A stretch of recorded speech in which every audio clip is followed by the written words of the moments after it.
everyone, and welcome to another episode of Schmidt Lavelle. My name is Tom Lavelle, and as always, I'm accompanied by Mr. Timothy Schmidt. We got a lot G'day, of mate. things. G'day, mate. We got a lot of things planned for you today on this week's show. We're going to be talking about Timmy's trip to Cleveland, the Phillies, and their run of late, where they're at. A little bit about Kyle Schwarber. What are you talking about the Cleveland Guardians? How they've changed their name from the Indians to the Guardians. And one of our favorite movies, Major League. We might even touch on Major League 1, 2, and 3. Back to the minors. We're going to be talking about my son's 6th birthday party, how to handle someone else's child, my new obsession, the Blackstone Grill, and of course, Eagles training camp started today. Timmy, how was your weekend? How are you feeling? It's good to see you. I feel like I haven't seen you in forever. Well, Tom, Dare we I say I do miss you? we do a lot of show prep, and not a lot, but I mean we do connect before we hop on the show a few times, and we talk about what we're gonna go through. We didn't really have that opportunity to do that this week. So yeah, the views between me and you were down a little bit, Whoa. But the but likes are up. the likes are way up. But look, I had a nice trip planned, and we went out to see me and a few buddies. We went out to Cleveland to see the now Guardians play the Phillies at their home stadium. We kind of try to knock off a stadium almost every year. I was actually thinking about going to PNC Park this weekend, which is obviously in Pittsburgh, to bang out two stadiums because they're within driving distance. But I don't know if I can do another 7 hour. It's not 7 hours to Pittsburgh, but it was 7.5 hours to Cleveland, which is a nice little hike in the car, Yeah.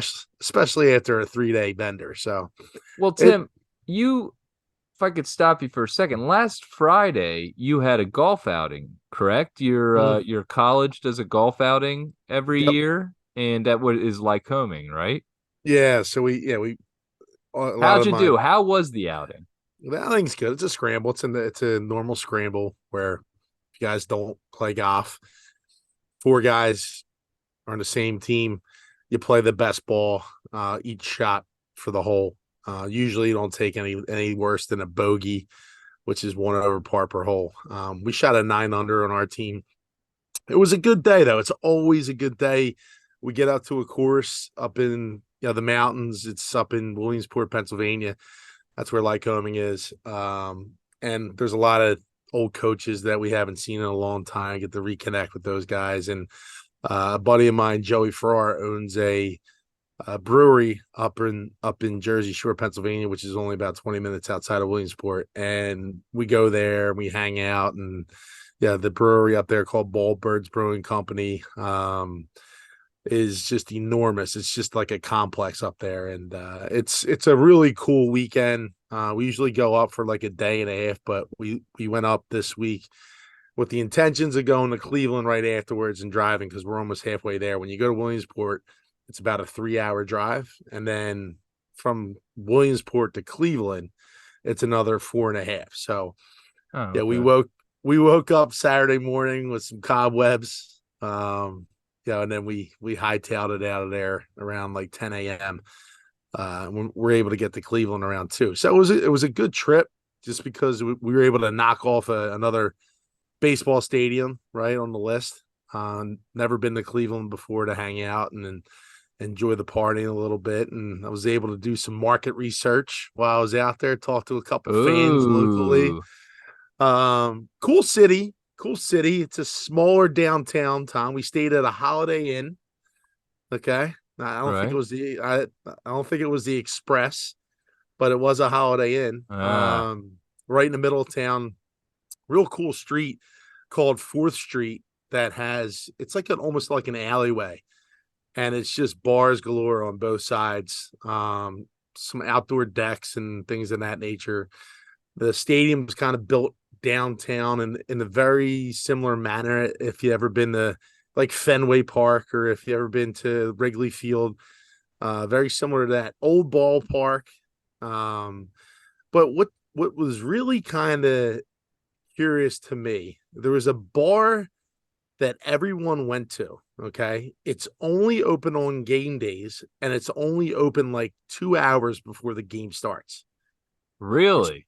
which makes no sense to me whatsoever. It's literally within, like, dude, I mean, it's a parking lot away from Progressive Field.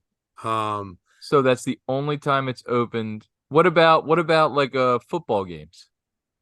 the football stadium's on the other side, but Oh, okay. but like it's more. I guess it's more geared towards baseball because the stadium's right there. But it just makes no sense to me because I mean that's 81 games a year. If they make the playoffs, right? How many more games is that? Right? Maybe another Maybe dozen or so, whatever. less than that. Yeah. It's just like this guy might just even it just might not care. Maybe he's printing money on those days and just doesn't feel like the hassle. But we get there, the game starts at I think it was 6:40, and we got there at 4 o'clock, and there's like a line on the ramp to get in the door. And we're like, what's going on here? Like, I guess What's the maybe name it's of the like, place? Do you know? oh my god, dude, it's something cool. I could figure it out before the end of the show, but Okay. um, it's very in the manner of like a Chicky and Pete's, right? Like Okay. kind of, but it has like outdoor seating, outdoor deck, tables and stuff like that you can stand at. Really cool venue. But it just made no sense for me. Like it's only open 2 hours before the actual game starts, which makes literally no business sense whatsoever. Eh, yeah, right. You think you have all these other days to be open, why not do it? Now, Tim, how's the food scene out there? You know, I've been to a lot of places like you mentioned Chicago and Fenway. When I was out in Chicago, Wrigley Field, I loved not only the city, Wrigleyville, the stadium, but the food was incredible too. Cleveland, now I've heard that their barbecue and stuff like that is pretty good. Do they have the thing where it's like chili on top of spaghetti with cheese? Is that Cleveland? That is Cincinnati. Okay, that's Cincinnati. That's where I used to live in Cincinnati for 2 years, and that was terrible. That that was awful. It's a bad food item. I don't know why people there's like different types of ways to get it. They call it like the 2-way, the 3-way, the 4-way. It's like different chili and cheese and stuff like that. It's just disgusting. It's not up my alley. But Cleveland, like you said, I think is known for their barbecue. Um, we did have some local barbecue, which was pretty good. I had the brisket, which was solid. I mean, barbecue for me. I mean, look, if you've had barbecue in Texas and Kansas City, I Yeah. mean, those are prime locations for great barbecue. Everything else to me kind of tastes very similar. So like Head and Shoulders, Texas, and Texas barbecue. I was in Austin and we went to a barbecue place and it was like yeah, incredible. I forget yeah, the name of it. Maybe it was called like Salt Lick or something like that. yeah. But they're two states that have incredible barbecue. St. Louis had some pretty decent barbecue too. That's in within a few hours of Kansas City. But yeah, I just So are you guys all everything. staying in one room when you're out there? Is it like Yeah, four we of got you? How many of you went? there was three of us that went. We Okay. rotated driving, and then there was a pull out couch, and then there was a queen size bed, and I Oh boy. opted for the pull out couch. I fell on the Because then sword you got there. it yourself. Yeah, that's kind of the idea there, but it just doesn't look. A fold out couch really doesn't hold me anymore, No. dude. It's got that solid bar like right in the Yeah. middle. Middle. Yeah. Yeah, it feels like you're sleeping on like a almost like a I don't know some sort of pitch, right? Yeah. It's like you're sleeping on a mound of some Yeah. sort. Um, Did your feet hang off the end? Like, were you too tall for that, or were you able to stay on it? no, I was able to stay on. Dude, I have this amazing blanket that I bring anywhere I go. It's my blankie. Do you really? I do. Oh, I do. It's an incredible blanket, dude. It's so comfortable. And I actually used it in Jersey Shore at my buddy's brewery. And then I used what? Is I it a used, weighted blanket? What is this nah, blanket? it's How just long have you had the blanket? that's probably about 4 or 5 years. It's incredible, man. As It's long just as you have this blanket, you're this blanket it's plush and I'll tell you, it keeps you warm enough during the winter. And then like, dude, when it's summertime and you got the air conditioning on, it keeps you just warm. You know what I'm saying? It's the best, dude. It's just I can't explain it to you. who It's just makes this blanket? I I got to can't know more about this blanket. I can't I can't really dive into that. I don't want to like look, I don't even have to make it anymore. All right. I'm just Really? I gotta protect it. Okay. Wow. So you might have like the last of a dead, they're extinct now. They don't make them anymore, and you've got one of the final pieces left. And the greatest part about it is it's like so thin.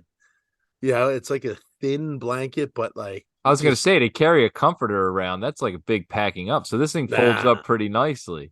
Yeah, it's a tight one. Yeah, it's not a bad deal.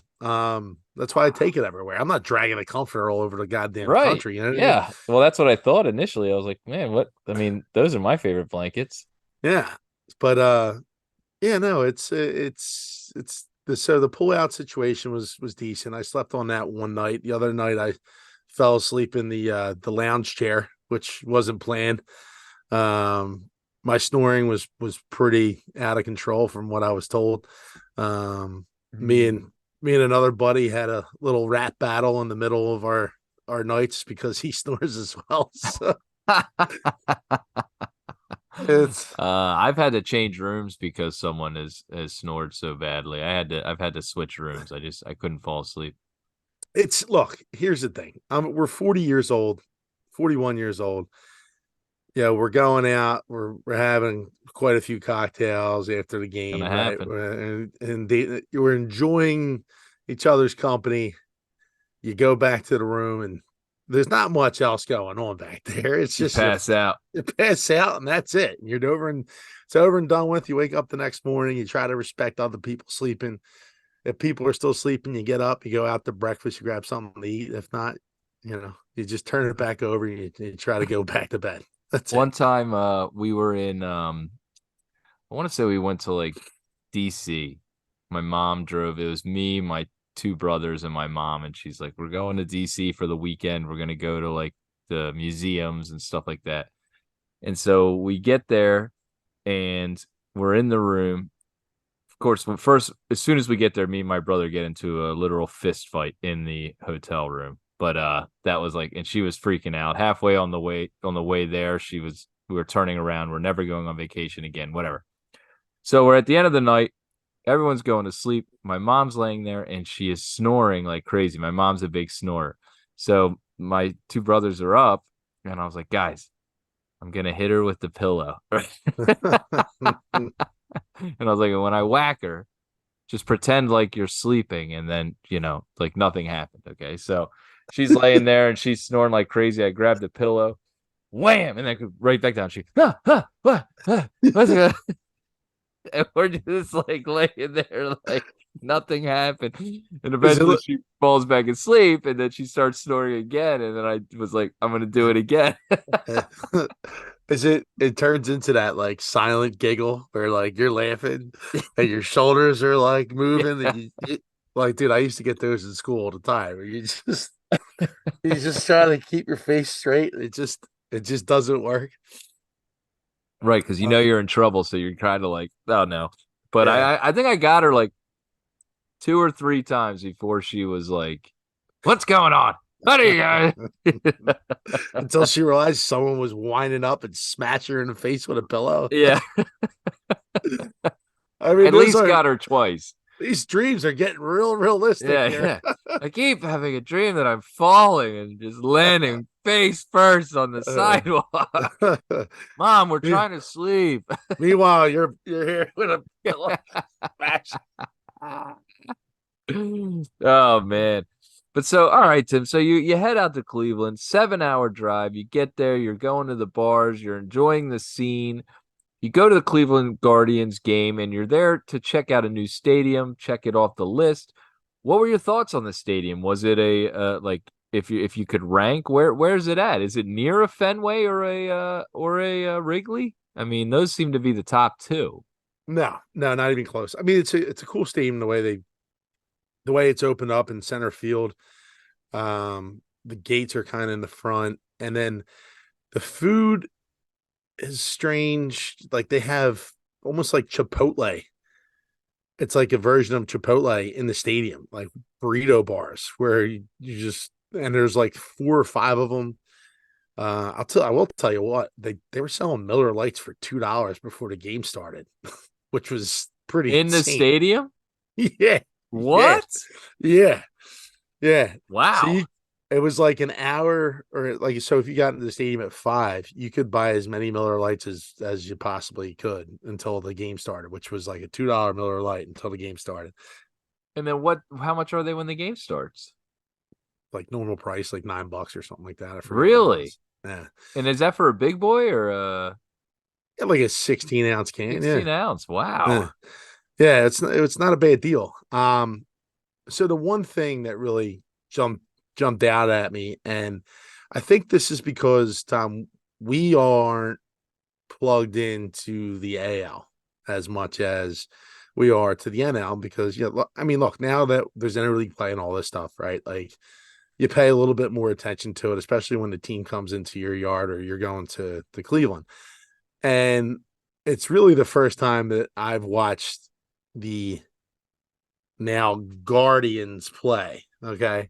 And that's the thing that kind of threw me off. And I was like, I knew that they had changed their name, but it didn't really set in until I got to the stadium and like to that bar beforehand. And I'm seeing all this Guardians gear, and then I'm seeing like all the Indians gear too as well. And I'm like, dude, I got to talk to somebody about this. Like, Yeah. like this is a big deal. That's like, imagine if like the Phillies had to change their nickname or the Eagles or the Flyers or the Sixers or one of them. Like, it's just something that's in our fabric for the last, since we've been born, right? I Yeah. mean, there's so much history there. And you see all these people with, their Indians gear, and they have the Chief Wahoo hats, and the reason why they had changed his name was because of I don't even know the backstory of it, but obviously people were sensitive to the fact of the Indian nickname. You had told me a story earlier today, Tom, that uh, they used to be the Cleveland Spiders, and then they had 3 Native Americans on their team, and it was suggested to the owner that they change their nickname to the Indians, and the owner said, it sounds catchy, let's go with it, right? And they changed the nickname to the Indians, and that was kind of basically in honor of the Indians, right? But it seemed like, Um, I mean, whether it was or wasn't, I mean, I feel like that's a great story. You know what I mean? The only three Native Americans to be playing in Major League Baseball, the first one ever, and then the only three to be playing in the whole league were on Cleveland, the Spiders at the time. And then someone maybe said it, I don't know if it was facetiously or what, but well, we should be called the Cleveland Indians. And then the owner said, you know what? That's a great idea. Let's do right. it. I mean, it seems like they did it in honor of these guys. You know what I mean? Like, I don't know. And if they Yeah. didn't, I still think it's great, you know? Like, I don't get, this is this whole society and where we're at with what is and isn't acceptable. And you can't hurt feelings on this or that. But people's feelings get hurt about the stupidest fucking shit ever, Yeah. and I think I brought it up to you when I was talking about it. It reminds me of when Kate Smith got ripped down and the Flyers. And you know what? Ironically, look where they've been since they did that. I almost feel like they're cursed now because of doing that. But she was ripped down from songs back in like the 1930s or something like that, which were done to poke fun at racism, to be like mocking racism. And where she's done so much for like a humanitarian, and they're gonna rip her statue down because of these songs that, when you just look at the lyrics, it's like, whoa, that looks harsh. But it was a different world. It was a different time. I Sure. I don't know. I could go off on a whole other thing. It's just I don't get it. I don't get it. I still like slip and call them the Indians, and not to be mean. That's what we grew up with, Tim, the Indians, and And so in just conversation with most people there, just bringing it up in conversation, a lot of people still pretty pissed off about the name change. I would say out of the 15 to 20 people I talked to about the whole name change, I would say probably 85% were still pretty pissed off about them being called the Guardians. And the Guardians, if people didn't know, I know we're a Philly, a local podcast here to Philly, and people really don't give a shit. But the Guardians, there's two statues that are in the front of the bridge entering Cleveland, and the statues are considered guardians of the city, and that's why they're now called the Guardians, which is a shitty story. And it's such a shame because I was telling you earlier, like the Indians,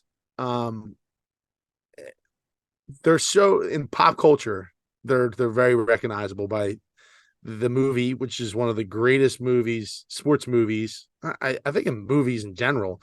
But in terms of sports, it's probably a top 3 movie, which is Major League. And that team doesn't exist anymore because they're the Cleveland Guardians.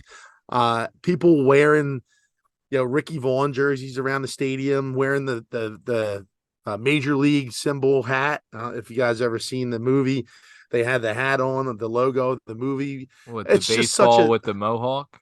yeah. Yeah. It's just such a classic movie. The first one was exceptional. The second one was okay, and then the third one obviously just was shitty. But Whoa, whoa, whoa, whoa, whoa, but whoa, whoa. but We'll have to get back to that we'll later. get back to Major League. But my point is, it's just like to a whole generation, the Cleveland Indians won't ever exist unless they go research and see what had happened and why the name was changed. And the people of Cleveland are obviously still miffed about what had happened with the name change. And it's a shame, but I mean, if it's for better, I guess that's what we're looking for here. I guess we're just two I guess we're two white guys talking about racism. Yeah. I don't know. I don't Well, know what someone it is. please, if you hear this, please tell us about the betterment of them changing it to the Guardians. I never took the Cleveland Indians as a racial slur, but maybe they removed what is it, Chief Wahoo or Yeah. something? Is that the Yeah. Yeah. maybe that depiction of a Native American could be changed a bit, Right. okay. But But you what's still wrong? have You're an Indian. There's the Cowboys. You know what right. I mean? Like, what's I, I I don't get played it. I played Cowboys and Indians as a kid growing up, Tom. Yeah. It's one of the Yeah. best games ever. Yeah, right. I Dude. don't think kids play that anymore, but No, they play the Guardians and the Washington Gallic, football team. The yeah, Commanders and the Guardians. yeah. No, but like so the one person I did have a conversation with, he was pretty pissed off. He was like, I don't get it. He goes, what about the Kansas City Chiefs or the Florida State Seminoles, like the Atlanta Braves, like all these teams, like they still have their names. Like what? Like why can't we have ours? And I mean, I can't argue with the guy. Valid point. It's yeah, it's going down a slippery slope, but it is what it is at this point. And yeah, feel for the Indians fans. We ended up losing 2-3 to the tribe, to the old tribe, the Guardians. Oh. But the stadium in itself was good. The only thing I would complain about is that the first night we bought standing room tickets. Okay. There is designated standing room areas in the stadium, and there's only 3 of them. Okay.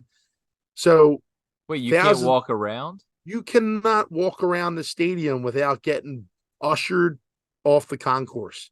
Sir, this isn't a standing room only section. You need to continue to move throughout the stadium. And it's like they push you into these sections. How do they know you have a standing only room ticket? How do they? They don't. Yeah.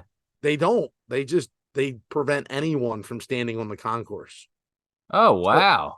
so you can't buy a ticket like and just stand anywhere in the stadium like you can do at the At the Phillies Citizens game. Park Yeah. Park because you can watch the game from any vantage point at CBP. Yeah. You are not allowed to do that at Progressive Park. That's what it's called. Wow. That doesn't, well, ironically, that's the name of the park, Progressive Park, the Guardians, huh? Um, Tim, how were you see what I did You, there? You see what I did? They're very progressive in Cleveland. They have a park. Now, how were the fans there? Like, the Philadelphia fans get a reputation of being rough on teams. And you know what? I guess because we're in a different league, it's not like we see Cleveland all the time. There's not much of a history there of us like a rivalry. It that doesn't really, it's not like something that hurt. It's not like the Yankees going in there or somebody no, that like has beat them down a little bit. no, it's really cool though because these guys are coming to see stars, right? They don't get to see Trey Turner and they don't get to see Bryce Harper and Kyle Schwarber and JT Realmuto. They don't get to see these guys live at all. So they're telling me they're buying tickets to see these superstars play. And that's kind of cool to hear from another fan base.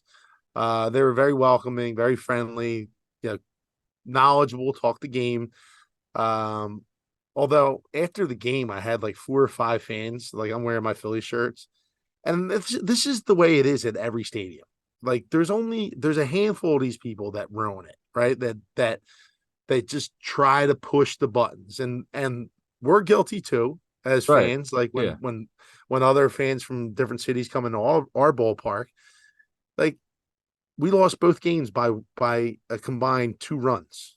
Right, we lost the first game by 1 run, the second game by 1 run, and the dude's like, "We kicked your ass, man! Get out of my stadium!" And I'm like, "Dude, you barely won. There's 162 games in the season. Like, relax, bud. Like, Yeah. just chill out. Like, be careful who you talk your shit to, right? Like, Right. I hate when people do that, and I'm like, oh, I'm not fighting anybody. I'm 42. I'm 41 years old. But it's just like we get this such a bad rap for being like these terrible, obnoxious fans, and I'm walking out of the stadium getting like, hey, I'm yeah, they're trying to poke the bear a little bit on my Yeah. way out. Right. I'm like, all right, dude, like get out of my face. Yeah. Yeah. Big So fucking deal. yeah, so a Were couple you there for fans. the third game? We were there for the second and the third game. So the third game we won in extra innings, right? Yeah, yeah. Yeah. Oh, I wish you would have seen those guys then, huh? Where are you at then? I think they're uh like 0-9 in extra inning games this year too. They've choked them away. yeah, they haven't been. Oh, it was the something parrot, the bar, Okay. the thirsty parrot. That's what it was called, the The thirsty parrot. thirsty parrot. Yeah, there you go. Interesting. Yeah, thirsty parrot right outside. There was a couple bars. Thirsty parrot, the Clevelander The was winking right out. lizard. No, that was Apparently it's a bar. I was trying to look it up for you. All right, Tim. But so you went there, you saw one game where our offense was struggling out there, and I guess kudos to the Guardians for that. And then the third game, we end up winning in extra innings. We've come home now and won a couple games against the Baltimore Orioles, who are, I think, the best team in the American League right now. At least they're in first place in the AL East. We've now, after winning tonight, as of this moment, moved up to second place in our division and a spot for the wild card. Tim, the Phillies are heading in the direction that we predicted earlier in the year. We told everyone to hold on. We'll figure this out. A lot of talk about one player in particular this week that people seem to be frustrated with. I don't know how to take him. What are your thoughts on Kyle Schwarber? Are you a fan of, like, obviously we're fans, but is this guy, does he get a free pass? Is he not worth what he produces? What's your thinking about Kyle Schwarber? he's just he's in the wrong spot in the lineup. Um You It's don't not. like him batting leadoff. No, no one like he's batting Crocker 180. loves him batting leadoff. It's Crocker loves him batting leadoff. I've it's seen the him defend him several times. it's the craziest thing. He's batting 185. There's three things he does. He hits a home run, he walks, or he strikes out. That's it. Those are the three things he does. You can't bat 185 and be in the leadoff hole. You cannot do that. The idea of a leadoff hitter is to set the table, get on base, and let the cleanup hitters, the three hitters, the 3, 4, 5 hitters drive in those runs. And Schwarber just he doesn't have enough production. People, the truthers will tell you that his on base percentage is high and all this other shit. I don't want to hear it. He's batting 185. Tim, what about this? He wasn't batting leadoff to start the season. Right. And it seems that once he started batting leadoff, we started to improve. Is that because of him, or is that just the movement of the lineup? I think it's just a fluke. It's a happenstance. Like, look, usually, if you remember, him and Trey Turner both started off in the Baseball World Classic, and they played exceptionally well. And then they came back into the season, and they had him, I think, batting fourth, maybe, or third. I forget where they had him, but he wasn't leading off the season, as you just said, and he wasn't hitting. It took him a little while to get going, and then obviously June hit, and that's when he gets into his stride and he hits all sorts of home runs, and he was in a leadoff position. It's really irritating, honestly, because the lineup isn't producing the runs and the hits that it should, and it's a catalyst. He's a catalyst for the rest of the team, because look, Trey Turner also is getting as much heat as Kyle Schwarber is. I mean, the guy's getting paid $330 million. He's hitting 240. He's got 10 home runs, and I think he's got like 27 RBIs. He's got more errors this year than he has in the last 4 years already.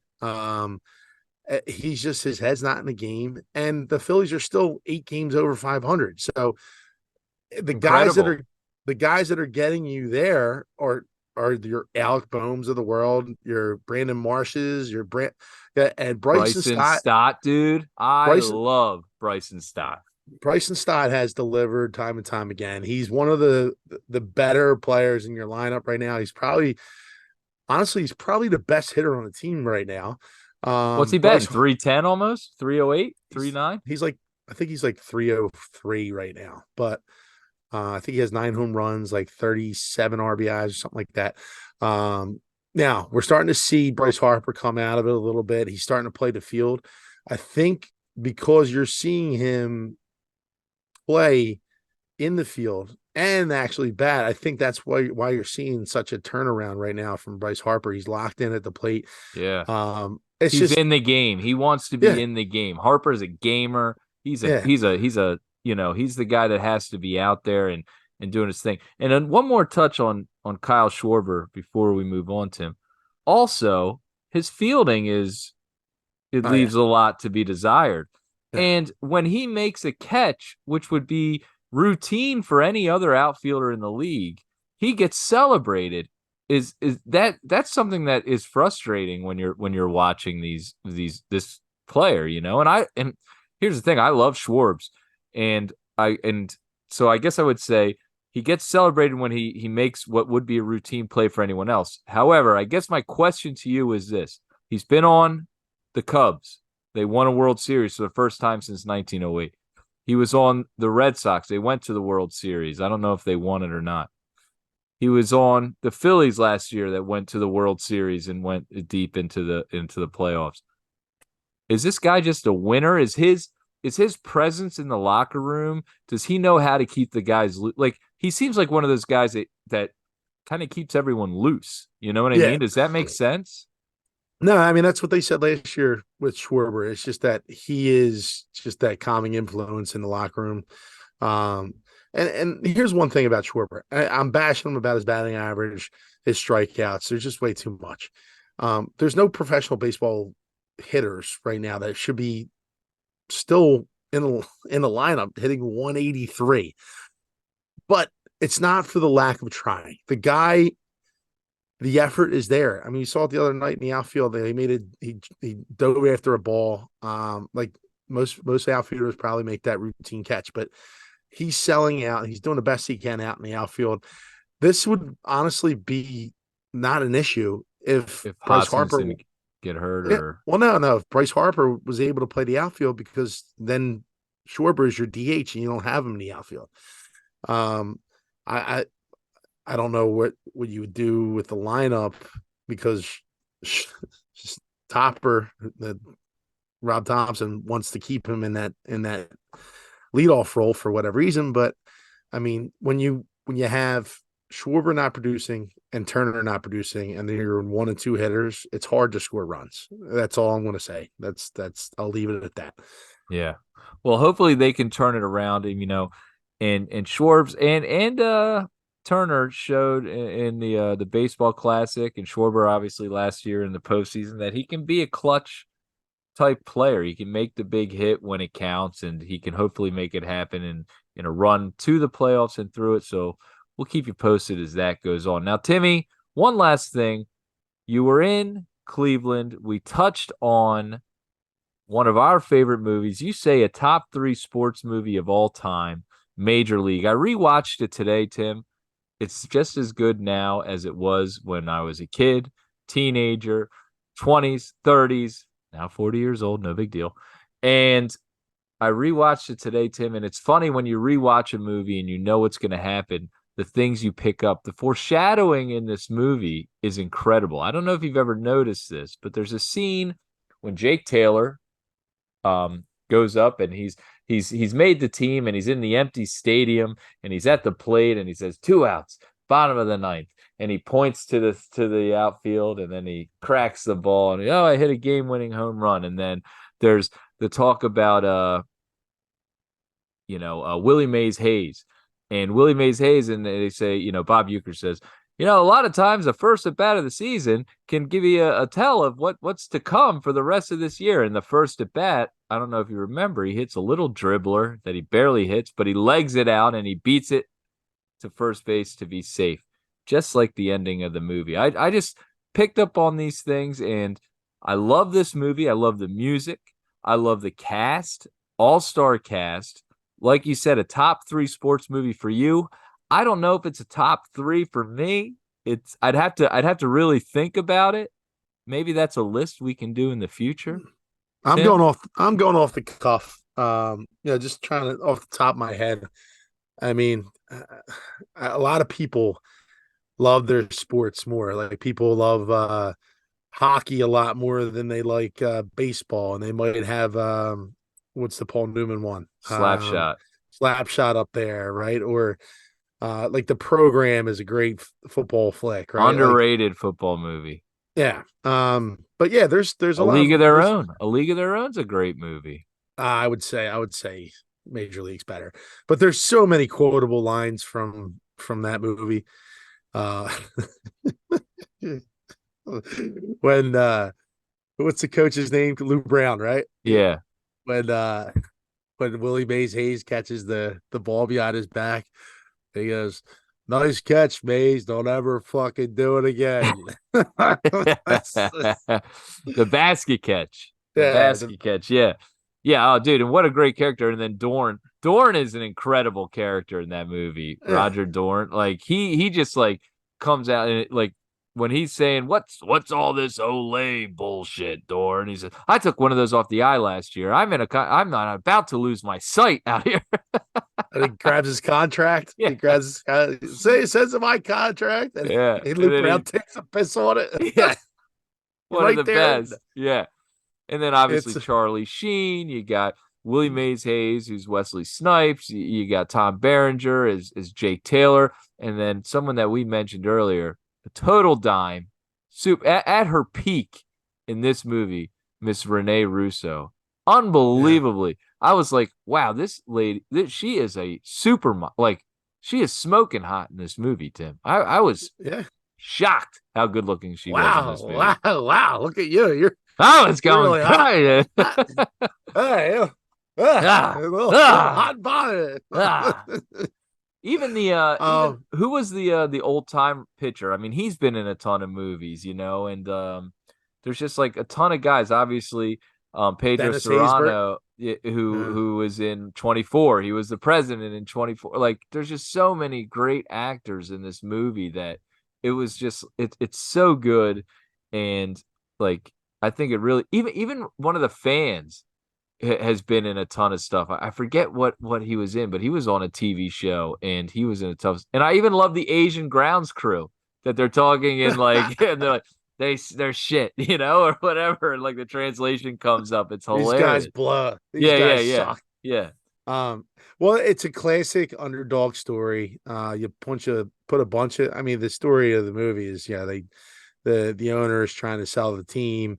They probably sell the team and turn them into the Cleveland Guardians, which I guess it eventually did Oh have. yeah, and move him to Florida. She wanted to move him Yeah. to Florida.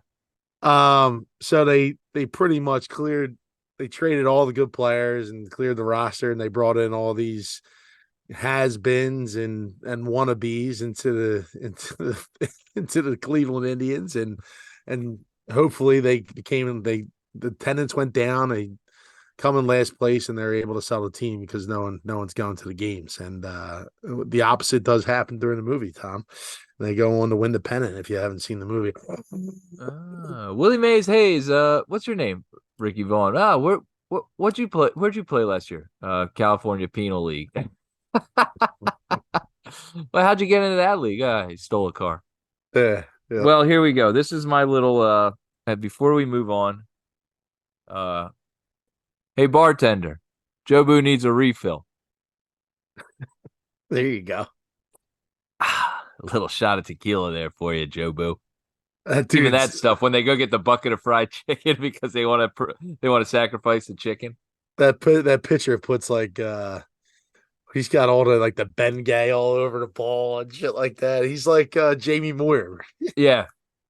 Well, he's there. He's like, "What's that on your chest?" And he's like, "Ah, yeah, that's Vaseline." And then over here is this and that, and this down here, this is Vagisil. And so they, Yeah. he goes, and if they're really on you, what I like to do is do some pepper up my nose, so then I really start running. And in case I need something, I can put it on there and get a couple inches on the drop of the ball.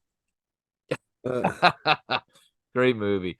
All right, so Timmy, we had a big weekend at the Lavelle household. My son turned 6 years old, and we hosted his sixth birthday party. We ended up having, I think, 24 kids and their parents come to our house for a party. We rented a um, blow up water slide that was pretty sweet. I will say, I went down it a couple times myself. A lot of fun. The kids seemed to love it. We had a little baby pool blown up so they could sit in there. We had these reusable water balloons. Are you familiar with the reusable water balloons, Tim? Have you I seen am not. those? All Mm-mm. right. So these are things. The good thing about the reusable water balloons is you give them to the kids, they can fill them themselves. Okay. It's basically like a silicone ball with some magnets, like lightly, and you just close them in a bucket and water's in them. You throw them and they break and people get hit with water. The only problem is the fun never ends, Tim, with the reusable water balloons.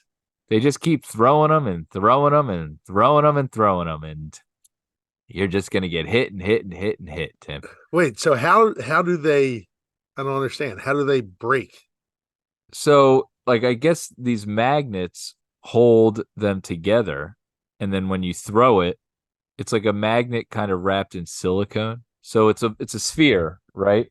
And halfway it like opens up like this, and Okay. there's little magnets around the inside, and it's connected to one end. And then you put it in a bucket of water, you close it, and the water stays in, and then you throw it, and it opens like it's the magnets aren't like too tight that it Sure. can't open, and so they're pretty cool. I wish we had them when I was a kid, but as an adult, it's like, man, what the fuck? Like, I'm like, all right, let's Yes. stop throwing these things, and then if you're really close to someone, you wing them at, you could hurt somebody with this thing if you really chucked it Well, at them.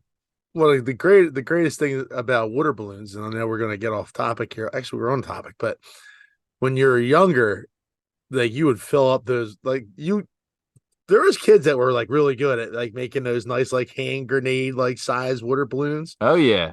And then there was the idiot like me that had like a giant like plantain water balloon. And I tried to like throw it at somebody, it would explode all over me before I could get it out. I like, look at this thing. I'm gonna Yeah. really get somebody. You get yourself. I just like it took me like 20 minutes to fill that thing up and tie it off. But water uh, balloon flight's already done by the time I get outside. It was terrible. hold on a second, guys. We're not done yet. All right, hold on. Here I go. Look at the size of that one that Schmidt has. And then like I would just get pelted by like 6 kids at the same time. I'm like, oh God. But like even like just the process of putting it on the hose and like blowing it up and then the ring like would inevitably bust on it or something, that you're supposed to tie it. It just it was a whole thing, and then they came out with the ones where I guess it was like 100 water balloons I saw attached to these that. little Yeah. things, and those they didn't fill really enough. A lot of them, you know what I Yeah. mean? They wouldn't break. It seemed like a lot of them, or it would just they would go up. Now these I think are where it's at now, Tim. They're pretty cool. I will say, I suggest them. However, if you get them, be ready to get got because you can fill up the same water balloon a million times if you want to. But it's the greatest though, Tom, because like the kids, and this is with everything, and I'm sure Mickey's the same way. Like, oh, it's great, the water balloon's fun, and then all of a sudden, like, yeah, the water balloon fight's over. You go, all right, look, yeah, we're done, and then like he'll hit you by surprise like 2 or 3 times more, and you're like, oh yeah, yeah, all right, no, seriously, we're done now. And then like he'll get you that one last time, and you're like, motherfucker, I'm gonna kill you. Stop. I said no. We're done. Well, And that's like, what was happening because we had kids at this party and not all of them, there was some different ages, they ranged from like 3 to 10, and a 10-year-old that's chucking around a bunch of water balloons and, you get caught in the crossfire. Next, a 4-year-old gets hit in the head and it's like, and then yeah. parents are getting hit or you're like, let's put these away. And I tried to like, maybe only let's have a couple out. But eventually, my wife, she came. So this is my wife. You ready? So first of all, she threw out her back. So I set up the whole party. I broke down the whole party and I cleaned up after the whole thing. Tom really took one for the team this weekend, but I'm very empathetic to back pain, but that's just the way it is, I had to do it all, Timmy. I had to do it all. And so she was trying to maneuver around with the baby or whatever, but her back was hurting her. She had to call out of work the day before, like she was really in some pain. Oh, However, she's on. Is she on the men? yeah, she's feeling better now. I think still a little bit, it's still there. I don't know if it ever goes away at a certain age, but it's Hmm. it's better Here's now than it was. here's to you, Yeah, Nikki. yeah. Yeah, yeah, Hopefully, yeah. hopefully you're feeling better Yeah. from the big guy. Yeah. But so then I got 24 kids running around my house, right? And they're throwing water balloons. I've already had a couple accidents, which we'll get into on the water slide. There's the pool. There's parents standing around. There's this and that. And there's a one kid there that says, oh, he finds a wiffle ball bat or wiffle ball in my yard. He says, oh man, I'd love to play some baseball. I see my wife going to the shed and opening the shed. I said, hey, what are you doing? I'm gonna get the bat. He wants to hit the ball. I said, "Are you kidding me?" I was like, "You want to throw a bat into this equation? That's like You want to?" you're opening Pandora's box right now. Yeah, You're killing me. yeah. I'm like, "There's 24 kids running around here." First of all, we got this giant blow up water slide taking up half the yard. Where's he gonna hit the ball? Yeah. Into the kids that are in the water slide? Two, who's gonna be watching this little nut that's running around here when he's swinging the bat? He's gonna take one right off the forehead. We're not getting a bat out here. Are you kidding me? You might as well go get the pixie sticks and just light them all up. Let's You go, use baby. that head. That's that lump 3 feet above your ass, all right? Oh Oh man. man. I was like, are you like I couldn't believe I was like, you're joking me. Those meds really must be kicking in, huh? Your back's Uh, feeling better, huh? So Timmy, I guess my big question is there's 24 kids. There's a lot of moving parts, some older, some younger, this and that. And there's a water slide involved here. And you're trying to make sure that everyone's having fun. But at the same time, there's certain rules when you're going down the slide. If there's someone standing in this area, you wait till they move so you don't just wipe them out or, this or that. Well, kids aren't going to be listening to this all the time. There happened to be one child who just would not listen to me at all. Funny enough, he got hurt twice and was running and and I said, "Hey, dude, this is why we don't, but like, I must have told him 30 times, hey, you got to hold on a second. There's someone, just give them a second to move out of the way before you come. Dude, hold on. Hey, you got to stop. You got to stop. You got to stop. And next thing you know, my arm, my shoulder, my leg, it's like, You know what, Tom, I think would have fixed all this? what? A bat? Yeah, that would have helped. Yeah. I mean, most kids look at a lifeguard. You throw the red shorts on, you get a whistle, right? You throw the sunglasses. So I've done the white, the bronze, yeah, hey, yeah. no running around this slide. One at a time. Let's go. Like, dude, down at Raging Waters, dude, kids get scared shitless sometimes of that stuff, man. You just gotta. I think that's what you needed to do at that situation. You stand at the top, let one kid go down at a time. They don't. Maybe they think you're a lifeguard. Tim, this is the thing. This is the whole, I guess my whole point here is it shouldn't be on me. Clearly your kid is not listening. He's not following. We're all standing here. We can see what's happening. Go get your kid and tell them, hey, take it easy. You got to wait till there's littler kids out there than you. There's bigger kids. Wait till they're out of the way. If you can't do that, you can't go on the slide. Okay? That's it.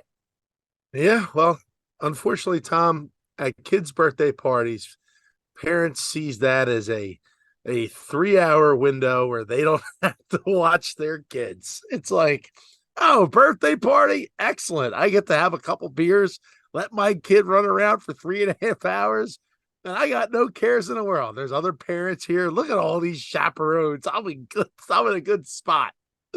Well, certain parents are like that, like, hey, I'm moving on to this or that. And for certain things, that's true. But when your kid comes running over hysterical crying twice, simply because they won't listen to the one rule, hey, wait till someone's out of that area before you slide down. That's it.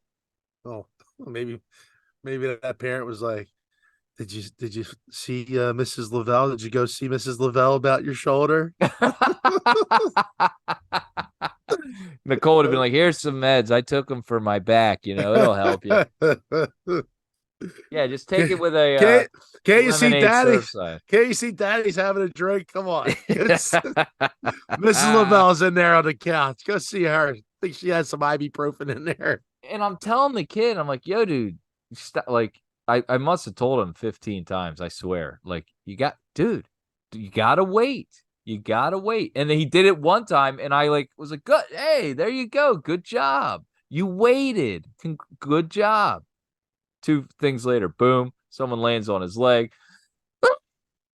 And I'm like, well, it's almost like somebody told you that was going to happen. Yep. All right, Tim. So while I'm at the party, there's a lot of people there. Great time. A big topic of conversation. This is my new thing now. I'm no longer talking about dill, Tim. I'm talking about the Blackstone Grill, Tim. I'm all about that Blackstone life. I'm living the Blackstone life. I'm cooking breakfast, lunch, dinner, whatever you'd want on this Blackstone Grill. I'm doing it. I'm watching videos. I'm seeing recipes. Tim, I'm about the Blackstone life, and I got to tell you, there's a couple things I want to tell you. Number one, apparently, if you're making a Blackstone video on TikTok, you got to have country music playing in the background, and you're going to get views, You say, hey, y'all, come with me. I'm about to make some smash burgers. And then all of a sudden, it's like Applebee's on a date night, and they're smashing burgers. That's the formula, okay? I've seen it. I've seen it a million times this past week, And I feel like if I made a video like that, I'd get 100,000 views, no problem. Number two is there's a couple. My one burner is going out, this and that, and I would say the Already, you just wheels. got it. I just got it. It won't. It's like it takes forever to light. I got four burners, and I'm like this one, the final end. So what I'm gonna have to do is take off the actual like griddle and look at it, make sure everything's like on there correctly. This isn't one thing I put together. This part was already kind of put together when I got there. So I just got to make sure that I guess everything's flowing correctly. If not, I want a whole fucking new one, which is a huge pain in the ass because then I got to re-season the griddle and put it all together again. I feel like they should give me some money off for that, or I don't know, but they don't care. Or send somebody out to put it together for you. I mean, that's some trash right there, dude. You only had it for like 2 weeks. Yeah, and it's just like the light up. I mean, I think I've had it for a week, and I go to light it up, and it just the one like it just takes forever. I eventually get it lit, but it's just like, come on, and I'm hitting the thing to ignite it. All other three ones light up like that. I'm like, oh, what What the hell? so Tom, let me ask you, what's been your favorite thing to cook so far on this Blackstone Grill? What's been my favorite thing to cook? I don't know if it's necessarily like what's my favorite thing to cook as much as it is the convenience of cooking on it. Well, Like what's this total setup time from, like, look, clearly this thing isn't in your kitchen. So right, it's it's a little bit extra moving around, right? You have to get out there, you got to bring the food out there. Like, so right. time to set up, cook, and like does it cook faster than any other surface in the world? Are these magic grits you're making on this thing, or So, no, does it cook faster?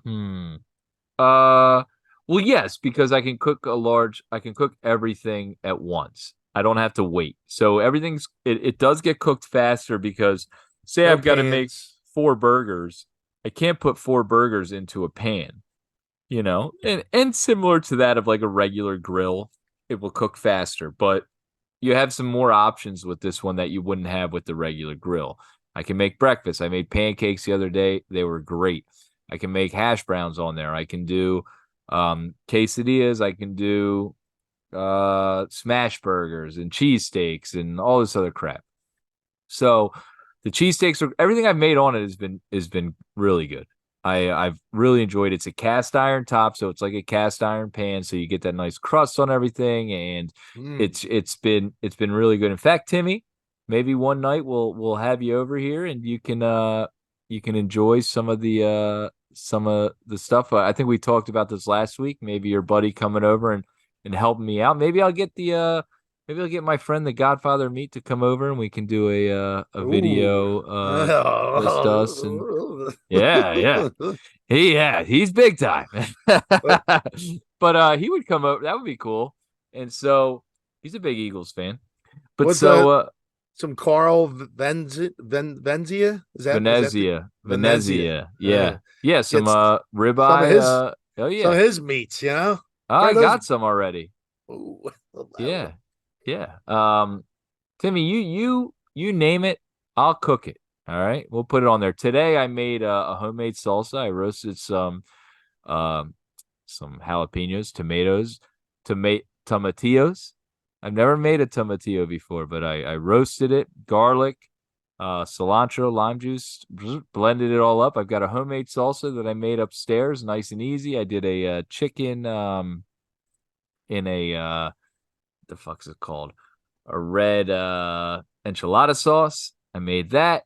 Some rice. I'm planning on doing some fried rice soon. I love fried rice, so I want to get really good at making fried rice on this thing. Are you a fried rice fan? I could go some fried rice.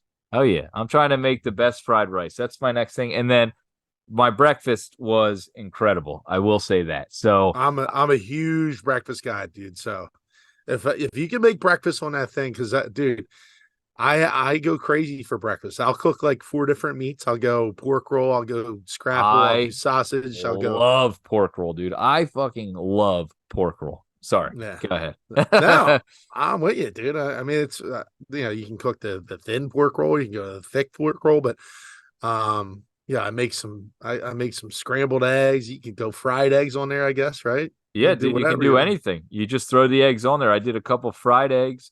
I did some pancakes, and I made a whole. That's the thing. I made a whole pack of bacon in one. I was making the whole pack of bacon, eggs, and pancakes all at the same time. So it was like, That's and the biggest pain in the ass with the bacon, dude. You get a whole look. I mean, making bacon is a pain in the ass, especially like in the pan.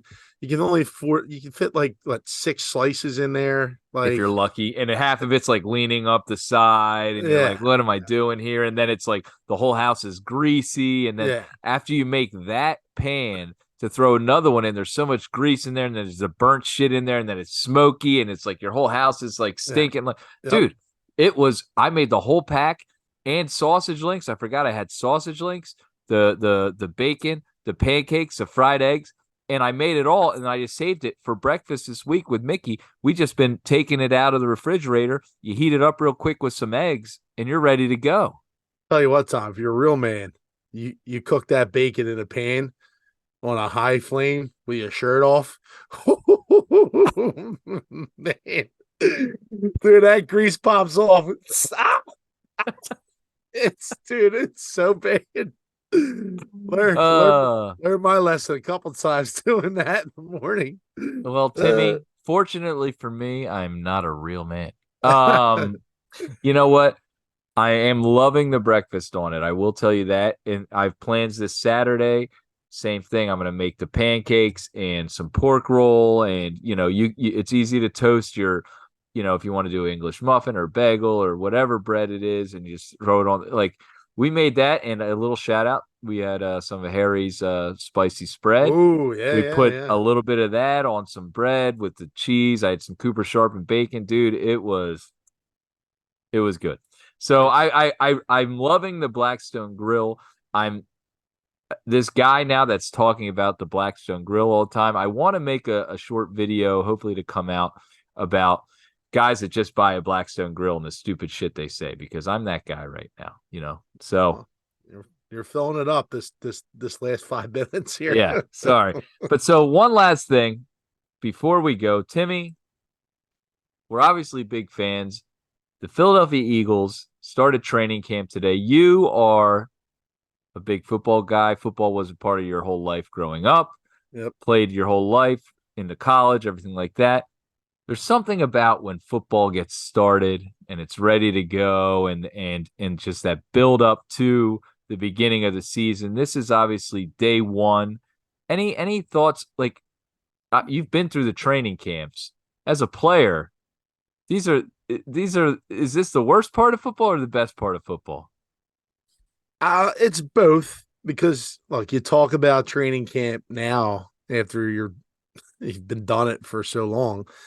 Uh you talk about it with reverence, like you have such fond memories of it, but like in the middle of it, it fucking blows, dude. Like, 2 days, 3 days, what are you doing over there? yeah. Well, so at when I was in high school, it was 3 days. I mean, you Oof. were, and that was for 2 weeks straight, and that was at Roman Catholic. And it was just long days. Like you got dropped off. We drove down, I'm sorry, for camp, and you had camp from 8:30 in the morning. It was like a school day till like 4 o'clock in the afternoon, man. It was brutal. And yeah, you got food and stuff like that, like halfway through, but you didn't want to eat too much and you had to stay hydrated. And you know, kids were dropping left and right. It was a tough deal, and it's not the way it used to be anymore. But camp is always great because it's it signifies that football season's here. It's right around the corner. Usually when you start getting into like the late August, like into the beginning of September, like when practices are starting to hit, like in the morning, it's almost like you can smell football. It's like great. I used to wake up and like you could smell the grass, and like, it was just like a different feeling. And I look forward to getting to into the locker room with all the guys and stuff like that. That's when you really build chemistry within a team, is going through camp. And Yeah, you see a lot of that, like with these teams that win Super Bowls, is that they have really great chemistry. And most of these teams that do have that, like they build it throughout training camp, and you'll see that. You saw that last year with the Eagles. Real tight knit group, and it's a lot of guys that are veterans that have been through it before. And it just builds camaraderie within the team. It also obviously gets you conditioned for the season. So that's what it's all about. Yeah, and it's exciting because you know the season's about to start and you're like ready for the games to go and just that culture of football that is so much a The, part of Philadelphia. the greatest thing, I would say this, the greatest thing about Camp 2 is the new faces that show up. And like you see some random guys, like when I was in college, I remember like hearing about, there's whispers about certain guys that are in camp and like, oh, this dude's a big hitter, or this guy's supposed to be really good. And there's like first couple days, like all eyes are on these certain people, right? And that's what's probably going to be happening with the rookies this year, I was gonna right? say the rookies out of Georgia and Yeah. And from everything I heard today, the Nolan Smith had a really good camp today. And look, it's the first day of camp. They don't really do a ton of stuff, but it's going to be fun to follow these new rookies. I mean, they basically drafted the entire Georgia defense, so it'll be cool to watch them progress. one of the best defenses in the last 20 years, I would say, in college, right? So high hopes for the Eagles this year. We're excited for the football to be starting. I think we're going to be talking a lot of football in the future on Schmidt and Lavelle. Obviously, as weeks go by, we'll be recapping the games, and hopefully, we'll be recapping the Phillies in a playoff run as well. And then going into hockey season, we have some big surprises, I think, coming up for hockey this year, and all of that. So, if you've been listening and you're still here, we appreciate you listening. Please give us a like, a share, a follow. If you haven't, tell your friends, tell your family. Schmidt and Lavelle. We're not in training camp. We're in the heart of our season. We're in the dog days of summer right now, Tom. Dog days of summer. That's right. So, This like we idiot, said, what's this that? idiot, this idiot wants me to play golf on Saturday at 3:30. It's gonna be fucking 99 degrees. Are you out of your mind? I am out of my mind. Maybe I am a little crazy. You're a little sick in the head. Well, if it can happen, that'd be great. We'll get some good content for the show. But so peeps, we appreciate you. We love you. Thank you for listening. Have a great week. Timmy, anything you want to say to everyone out there that's listening? No. Let's go Phils. Go Phils, go Birds. God bless America. Put that Kate God, Smith statue back. God damn it. Oh no. Tim, we're gonna get canceled because of one little slip. I had a shot at tequila. This isn't really me speaking. We love you. Thanks again for listening. Till next week. My name's Tom Lavelle. As always, I'm accompanied by Tim Schmidt. We'll check you later. They don't.